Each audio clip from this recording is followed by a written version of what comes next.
It's pretty hard to describe myself. I go to Central Junior High. I don't mind coming to school so much, but I like learning more than school itself, so I would probably be considered a good student. I really like volleyball. Right now I'm playing with the Lawrence Mavs, and I played for Central also. I spend a lot of time on extracurricular activities like History Day and Model UN, and I also have a job at Dunkin' Donuts. I don't have a lot of free time, and it's definitely not easy, but I like what I do.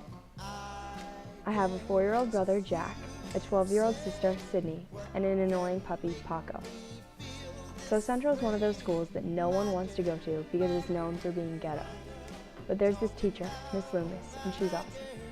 She keeps it old school, but still presents things in a new way, like this poetry assignment. My name is Maria Watson, and this is my poetry project. Poetry has never been my favorite, but I really like this poem by Mary Cornish. It's called Hand Shadows.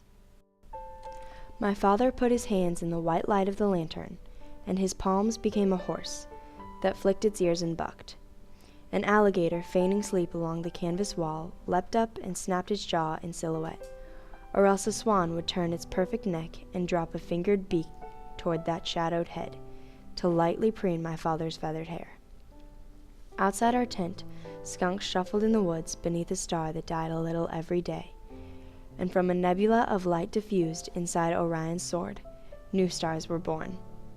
My father's hands became two birds. Linked by a thumb, they flew one following the other. When I first read this, I didn't think it had a lot of meaning. It seemed to me like it was just a well-written poem full of imagery. There's a strong bond between the father and the daughter, and it brought back memories of when I was young, camping out in the backyard with my dad and my sister. I don't think my dad knows how to figure animals out of the shadows of his hands, but he liked to tell scary stories, and my mom would just jump out of the bushes or something. I was pretty much always a daddy's girl. When I was a baby, I would often be found sleeping on my dad's chest. Sometimes when I was little, my dad would drive me just out of town, and we'd park on the curb of the road and sit on the hood of his car. He would try to show me the constellations, but even now I can't find either of the dippers. I had forgotten about going out there till I read the part of the poem that says, "Beneath a star that died a little every day, and from a nebula of light diffused inside Orion's sword, new stars were born."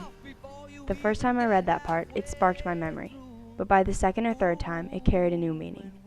I think that a star that died a little every day means more than just that.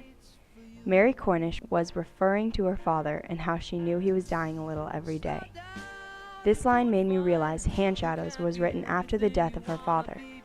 She seems to be mourning his death and remembering one of her fondest memories with him and his beautiful hand shadows. Gonna paint the sign so you'll always know, as long as 1 and 1 is 2,